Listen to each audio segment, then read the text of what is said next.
Hello, আসসালামু আলাইকুম guys. তোমরা কেমন আছো? আশা করি তোমরা সবাই ভালো আছো। আমিও ভালো আছি। আজকে তোমাদের মাঝে একটা রেসিপি নিয়ে হাজির হলাম। সেটা হচ্ছে পেঁয়াজ দিয়ে পেঁয়াজুর রেসিপি। সেটা তৈরি করার জন্য আমার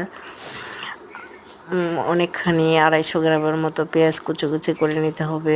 তারপরে আমার সেটাতে কাঁচামরিচ ছোট ছোট করে দিতে হবে। তারপরে আমার দিতে হবে হলুদের গুঁড়া, মরিচের গুঁড়া, লবণ, কর্নফ্লাওয়ার, একটু বেসন মিক্স, একটু ডাল মিক্স দিয়ে সব কিছু ম্যারিনেট করে সুন্দর করে এটাকে একবারে ম্যারিনেট করে নিতে হবে।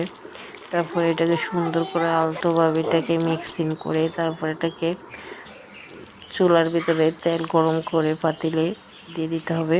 দিয়ে দেওয়ার পরে এটাকে পাতলা পাতলা করে দিতে হবে, ভারী করে দিলে এটার ভিতরে হবে না।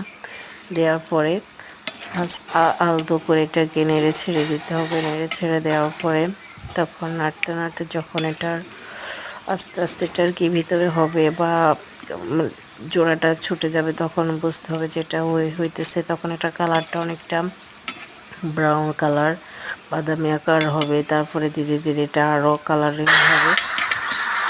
কালার হতে হতে তারপরে এটা মতো করে হলে এটাকে আমি নামিয়ে ফেলবো। নামিয়ে ফেলার পরে তারপরে এটাকে আমি হাত দিয়ে ভেঙে দেখবো এটার ভিতরে হয়েছে কিনা। দেখে খুব সুন্দর কালার চলে আসছে।